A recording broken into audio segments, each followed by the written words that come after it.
Hello and welcome to The Edition from The Spectator. I'm Lara, The Spectator's executive editor, and on this special episode we're going to be looking back at 2025. From Trump's inauguration to the calamitous year for Labour, the rise of reform, a new pope, a new Archbishop of Canterbury, and the ongoing wars in Gaza and Ukraine, 2025 has not been short of things to write about. To discuss the year, I'm joined by our editor, Michael Gove, our deputy editor and editor of our US edition, Freddy Gray, and our features editor, William Moore. Michael, I thought I'd start by going to you first and asking for your reflections on your first year as editor of The Spectator. Well, you're absolutely right. I mean, there's been it's been a target-rich environment. I mean, most of those targets have been caricatured on the front page, but Trump's first year in power has been inescapably dominant. But it's also the case that in terms of domestic politics, the dismantling or the unravelling of Labour's political authority has also been fascinating. We lost the amazing Katie Balls as political editor, but in Tim Shipman, we've had someone who's been a perfect guide to all of the domestic political drama. But also, as you hinted, against that backdrop, you've had change in the Church of England and the Roman Catholic Church, and we've also had the sort of social changes which Spectator writers are brilliant in picking up. Everything from a sort of growing discontent at the scuzziness around us to also the pornification of more and more of our society. And Spectator writers have been there, and it's been incredibly enjoyable working with them. Well, do you have a favourite cover from this year? Well, actually, so Michael sort of hinted at it just then, but my favourite, because I love the visuals of the cover, I think it's very funny and a great kind of pastiche, is Porn Britannia by Louise Perry, because it's got that wonderful image of Britannia kind of posing as an OnlyFans model. And it's just about the kind of the absolute cultural domination now of OnlyFans and what that means about, about society and about us. I think it was a very interesting piece to read and very kind of important, but also kind of approached with this sense of humour to it as well, which I just loved. And that I think, though there's many great covers in this year, I think that one probably is my favourite. Although I'd like to second that. Yeah, because this was the one growth area of British society. yeah. The only growth. As our economics editor Michael Simmons has pointed out. Yes. OnlyFans is a growing area, and they are often British girls who are the most successful on the global stage. So if you want to be cheered by that, you can. Yeah. But also all from the same part of England, aren't they? Derby. All From from Derby, yes. Well, we have Bonnie Blue writing in the Christmas issue this year, Yes. Michael. Was that a surprise to have her coming on board? Well, I think one of the things about Bonnie Blue's diary column for the Christmas issue is that she comes across as absolutely charming and delightful. She loves her parents, she works hard, and also, like I think probably everyone else in Derbyshire at the moment, she's a Nigel Farage fan. Yeah. So, again, I'm sure that the connection between Bonnie Blue's popularity and Nigel Farage's could probably be effectively mapped, whether by Tim Shipman, James Heal or someone else.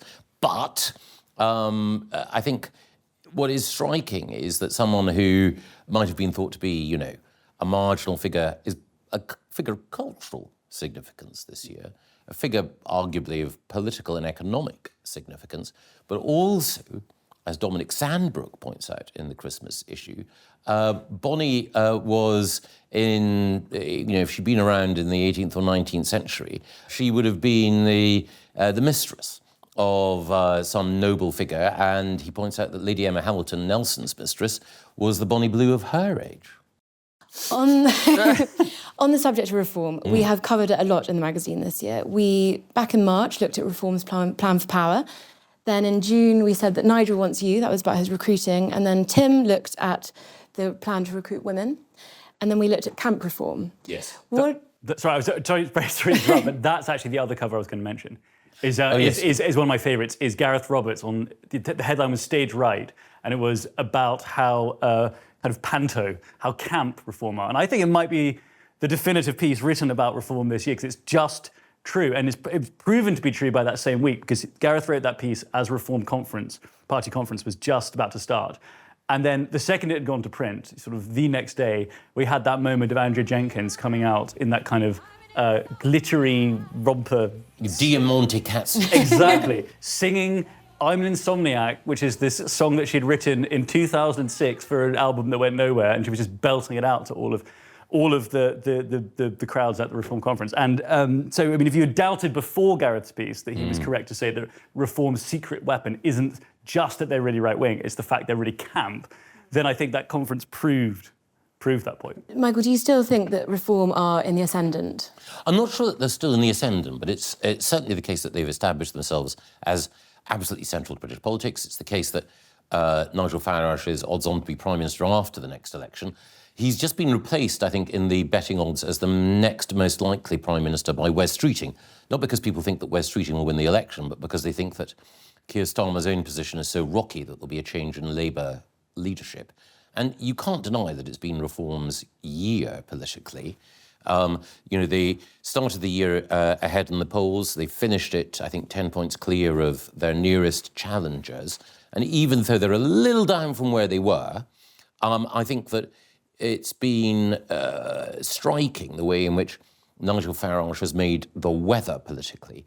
I stress Nigel Farage because even though the Spectator, in a way that I don't think anyone else has looked behind him to the personnel in his team, to the nature, exactly as Will says, of their daytime TV appeal. Nevertheless, it's hard to imagine Reform without Farage. And as the year ends, I think one of the reasons why the momentum may have slowed is the sort of censorious look back at the sort of stuff he got up to when he was a schoolboy. Freddie, in October we looked at Kemi's fight back. How would you assess how Kemi's doing right now? She's definitely done a bit better recently, but I'd say that from a pretty poor start. I think a lot of Tories are very depressed by her leadership, by the state the party's in, and the fact she hasn't really pulled them out of it yet. Certainly she's had much better PMQs recently, I think that's fair to say. But I often wonder, particularly with the budget response that she gave recently, yes, she had this viral moment where she sort of insulted Rachel Reeves very effectively. But I often wonder, Farage, it would be quite fun to see Farage in that situation, to see how much more mobile he would be in his responses. I find Kemi's quite one-dimensional. Well, also on the budget response thing, apologies, Michael, as a Kemi fan, but yes, she landed a lot of those blows against Rachel Reeves, but also everything had been leaked in advance. So people saying, "Oh, she did such a brilliant job." Yes, she sort of landed the one-liners, but then it's like saying someone did a brilliant job answering an exam paper when you've got all of the questions printed out beforehand. She's kind of you can't really expect the government every single week to leak everything in advance. If they did, then perhaps she would be. Yeah, well, and I remember the first few weeks when she was really terrible in PMQs, and her backers would all say, William Hague was very good at PMQs, and look where that got us, nowhere. Well, but it's the very same people now saying, look at her absolutely destroying the Labour front bench, all this. So I think, I think her performance has been part of the reason of the Tories' failure, but I do acknowledge that she's in a very, very difficult position because the Tories are in such a difficult position. Yes, Michael. No, I think that's right, and it has been striking the extent to which the Spectator in years past would naturally have been writing about the Conservative Party, whether in government or in opposition, and providing people with a guide of what's going on. But for our readers, and indeed for the wider world, while there's still interest in and some affection for the Conservatives, it's politics elsewhere that's been more absorbing. Reform because of the novelty, the crackle around it, and the government just because it's been imploding so spectacularly. It's difficult to know for Spectator readers who is the biggest hate figure within the government. I don't know whether it would be Rachel Reeves, Bridget Phillipson or Ed Miliband, but it is striking. And I think that Kemi's budget performance and recent PMQ's performance, I think, has come partly as a result of recognising the extent of anger out there and acting as a megaphone for it in the House of Commons. In October, we ran the cover The Ultras, yes. Which was Angus Colwell and Max Jeffrey looking at this, I think we called it the Islamo-Socialist Alliance.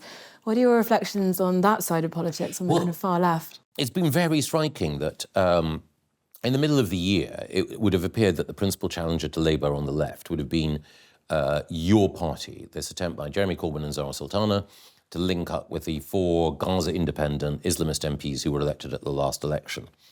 But that hasn't come off. One of the points that was made very effectively by Angus and Max was that this putative coalition had a fundamental problem, a cleavage between the Islamists and their socially conservative views and the wokeified views of Zara Sultana and Jeremy Corbyn on issues like trans, for example.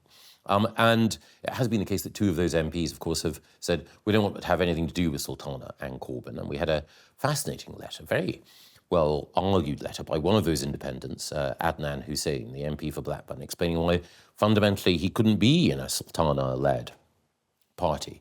And the space has been occupied by Zach Polanski. Again, at the Spectator, we awarded a Parliamentarian of the Year, Zach, as the Leader of the Year. Sadly, he wasn't able to be with us. But we also had a profile of him, I think one of the first full profiles, looking back, which was done by Andrew Gibbons. And I think it's important to chart what's happening out there, because I think 1 in 5 of the electorate, thereabouts, are on the left, unhappy with Starmer and looking for an alternative. And it could well have been the Islamo-Socialist alliance, but the Islamos and the Socialists have found it difficult to stick together. Moving along slightly, Will, this year we had the new appointment of a new Archbishop of Canterbury, Sarah Mullally. How have you reflected on that? I find her a pretty uninspiring figure, personally. A great thing that's been made, of course, is the difference of how, between the Roman Catholic Church and the Church of England, in terms of how long it's taken to kind of get a new leader. I mean, Damien's written about this very well for the magazine, including for his cover, Sea Change, about the new Pope, that it took the conclave 17 days, is that right? I think 17 days to find to elect their new Pope, and it's taken well over a year for the new Archbishop of Canterbury. I mean, the new Mullally is not even yet the Archbishop of Canterbury until the enthronement, I think next month. So we're still not even quite there yet.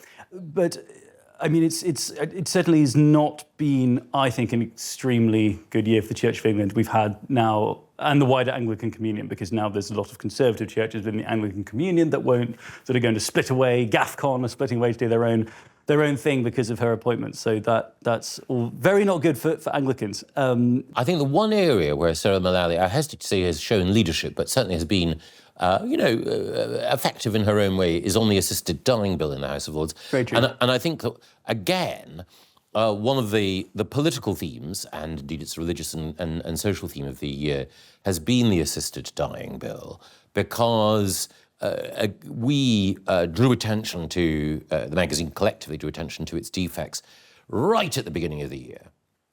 And it's been rumbling in the background. It's risen up the political agenda now because the Lords are being so truculent, I think rightly so, in favour of this legislation.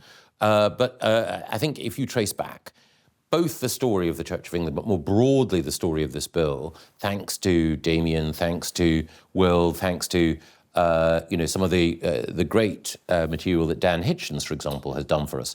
He's a hero, actually, Dan Hitchens. Yeah, he's been so good on this, and right from our Easter issue. I mean, he's done such a thorough kind of demolition job of the bill and all the flaws in it, and he's completely doing God's work. The problem with the bill is no matter how brilliantly it gets demolished, it just doesn't stop. Yes, so this is the thing. I'm a bit torn about this personally, because on the one hand, I hope that pointing out all the flaws in it will mean that enough MPs change their mind about it. So in a way, the worse the better.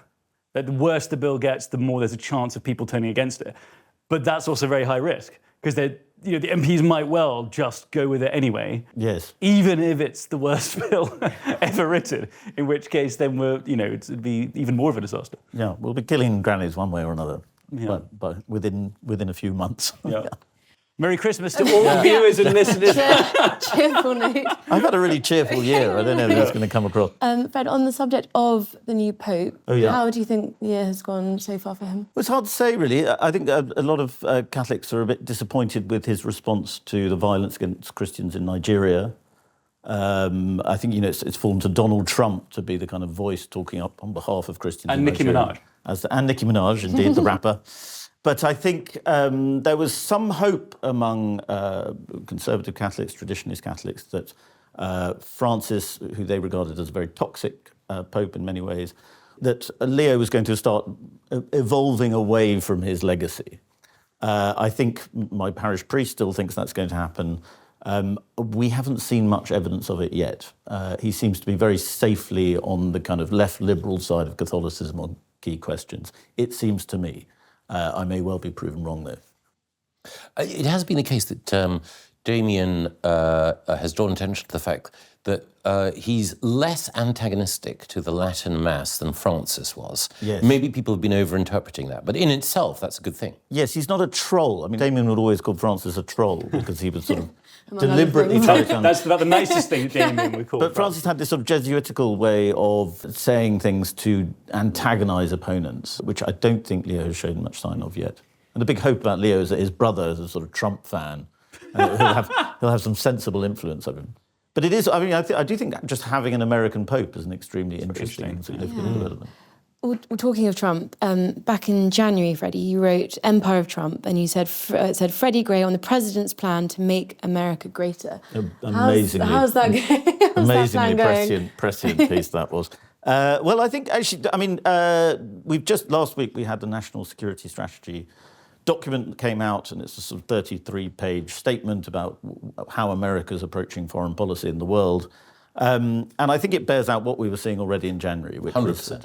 What I was saying in January, it bears it out, which is that the Western Hemisphere, America's going to be far more assertive when it feels it needs to be in the Western Hemisphere. That's Latin America, and you can see that at the moment with all the blowing up of the narco-terrorists. They must always be called narco-terrorists in any interview. I mean, that has the potential to unravel quite quickly because it seems as though Pete Hegseth, the Secretary of War, as he's now known, is slightly out of his depths in terms of running the Pentagon. But the other aspect of it, of course, was focusing on Europe and having America officially having concern about Europe's culture and its civilizational collapse. And in this document that came out last week, they said civilizational erasure, which has annoyed a lot of journalists in Europe and in Britain.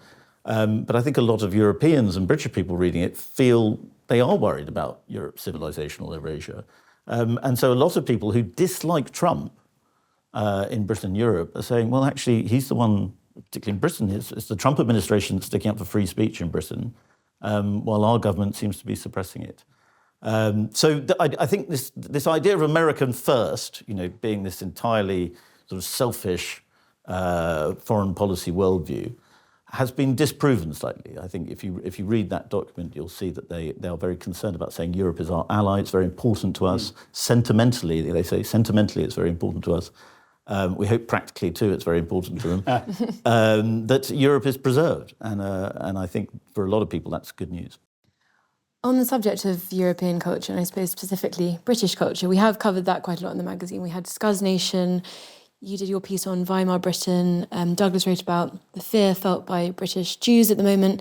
What are your reflections on all of those pieces, Michael? Well, I think that it flows naturally from what Freddie said, which is that there's a broad sense that the institutions that should be embodying a sort of sense of confidence about the country have either been leaderless or the leaders have been missing in action.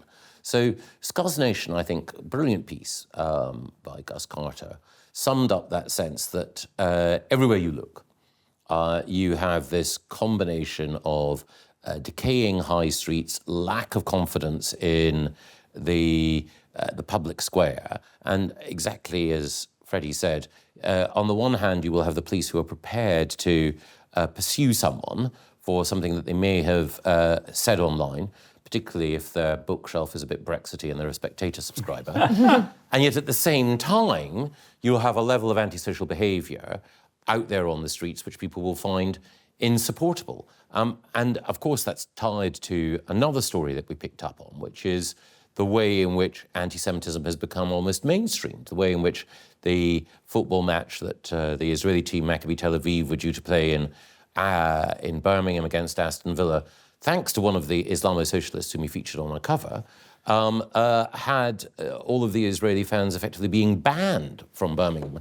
And I think that the reason why the Trump team have written as they have is because for a lot of Americans and for a lot of Brits, the sort of combination of lack of pride in public places, a sense that the loudest minority voices rule the roost, and a worry that means that the spirit of Europe is being sapped or in decline.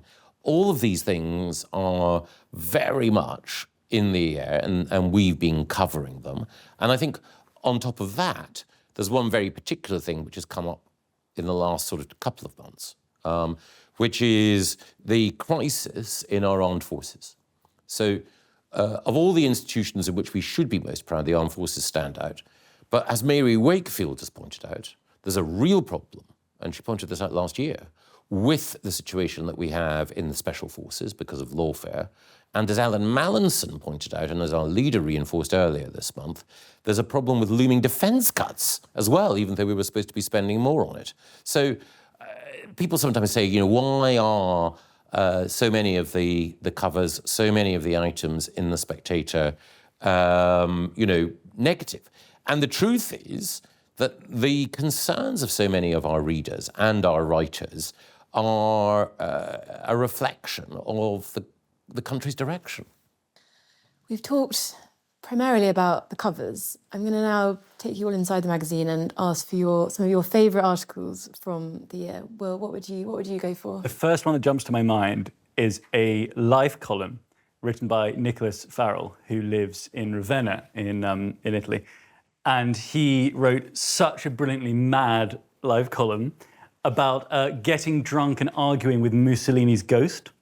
I just think it's one of those columns where you're just not going to find something quite like it in any other magazine in the world, and that's why it's so great to have in The Spectator. My description of it can't really do it justice, so I just recommend that readers go and give it a Google. Google Nick Farrell Ghost Mussolini. See what comes up. Have a read of it, because I think it's just so wonderfully odd and such a great reflection on Nick as a writer. Ready? I particularly liked Ross Clark's Chambers of Horrors, which is about Garden Court chambers in London. This particularly progressive and malign set of barristers who do an unbelievable amount of damage in public life and are never really exposed for doing it. And Ross Clark really, I thought, caught them very well. So I enjoyed that one a lot. And I have particularly enjoyed Michael Simmons emerging as a prophetic economics expert. He's done Broke Britain. He did The Coming Crash, which I think is still coming, but it is coming. And I think he's been an excellent economics correspondent, editor, and we're lucky to have him. Michael? I think that Gus Carter's piece on private equity sounds, of course, very sort of recondite, but actually it was a brilliant piece looking at the way in which the robber barons, the unacceptable faces of capitalism, have contributed to this sort of malaise that we identified earlier. So again, you might think that a centre-right conservative, however you might want to describe it, magazine or a magazine with that sort of sensibility wouldn't do that. That's the sort of piece that you might think you would get elsewhere in low circulation left-wing magazines. But what it did is it brilliantly anatomized the way in which the private equity folk work. And it wasn't an economics lesson. It was just a sort of, William Cobbett-style piece of journalism from a patriotic heart about the way in which aspects of British life had been despoiled by them. I wanted to also briefly mention our new cartoonist Harvey Rothman, who Yes, genius. He is genius, and his first cartoon was actually for your Empire of Trump cover, Fred. And I just thought, Michael, you might be able to give a bit of a kind of précis of what he's brought to the magazine this year. I think that, again, he has been an absolutely brilliant illustrator. He's a fantastic artist. And what he's also done is that he's caught the essence of a variety of politicians without lapsing into cruel character. I've got nothing against cruel characters. I've got a limitless appetite for it. But I think that sometimes when you've got hard-hitting pieces, you want to aim off ever so slightly to capture the character. So his Ultras column got slammed by many of the people on the left, but it was brilliantly done. His Shabana Mahmood Terminator cover, I thought, was fantastic as well, and caught something of her character before she became, as she has in the last couple of months, better known. One of the first ones that he did for us, though, The Insurgent, had Morgan McSweeney, whom we identified at the beginning of the year as one of the big figures that would dominate the news, Keir Starmer, Nigel Farage and Ed Miliband. And the way in which he captured them, and he also caught the theme of Morgan McSweeney's family, IRA background and so on, was superbly done. Just finally, to finish, I wanted to ask you all for your predictions for next year. I know it's a fool's game, but Freddie, what's your big prediction for 2026? I'm going to say Keir Starmer will still be Prime Minister when you do this. When you do this show next year, Okay. which I think is a lot of people are saying he won't be, but I fear he will. You fear he will? Yeah, Yeah. because I don't want him to be Prime Minister. No, but then wouldn't whoever comes after well, be even true. be Ed Miliband or you know. True, but the chaos might trigger an earlier general election somehow. Might it, Michael? Give us some hope. Yeah, it might. I think so that unfortunately the Labour MPs upon whom Starmer depends for his majority and indeed for his survival, whatever decision they take, they won't vote for an early general election, I don't think. I'm more pessimistic about Starmer's prospects. I think that he probably will be replaced, if not until the May elections. And I think that Angela Rayner will replace him. I think that there'll be an irresistible wave of Angie mania. Crewkern Gazette's predictions will come true. Exactly. I told you it would get worse, Fred.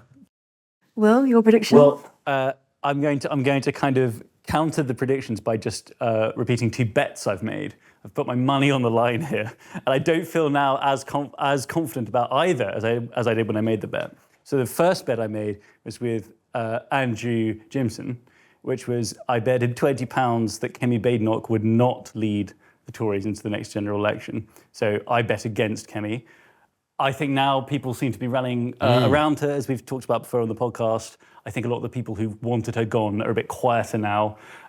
So I might well be wrong about that. The other one I made with my father, when I bet that, and this was very carefully phrased, in order to not rule out the possibility of Labour replacing Keir Starmer, I bet £30 that after the next general election, Nigel Farage will be Prime Minister. So I bet on Nigel for that. But I feel weirdly less confident about that now as well, because I think reform is sort of waning a little bit, as Michael mentioned earlier. I think the possibility of a kind of minority Labour Liberal government might well be possible. I also think that the World Cup, Football World Cup, or as the BBC would say, Men's Football World Cup, taking place in the US. The combination of what I think is the globe's biggest and most popular sporting event and Donald Trump will be compelling. And I say that as someone who acknowledges that Scotland will, of course, lose to Haiti and tumble out, I think, tragically. But I think that it will be the viewing event of the summer. Who we should send out to cover it, Freddie, I don't know. There'll be a lot of people wanting to go, I'd imagine. Bonnie Blue? Exactly. Out of Gerland. Good idea. And Michael, so is that your prediction, or is there another one that you're hoping to I think that the ascent of Angela, but I think the other prediction I fear is that the war in Ukraine will end and Zelensky will have to flee. And I mean, it's a sort of grim note on which to end, but I think that the Zelensky era, whether you consider it to be an episode of courage or not, I think that's drawing to an end, sadly. Lara, what are yours? You've got a prediction. I actually did make a prediction at the start of this year, which did turn out to be true, which was that it was quite a simple prediction that Musk and Trump would come to blows. Yeah, that was my yeah. prediction back in January. Yes, I'm going to predict that England are going to win the World Cup. Oh my God. Whoa. That's a bold That's one. the wildest one yet. Now they're obviously not going to, but anyway, Freddie, well, Michael, thank you very much for Thank joining. you, Laura. Thank you. Thank you.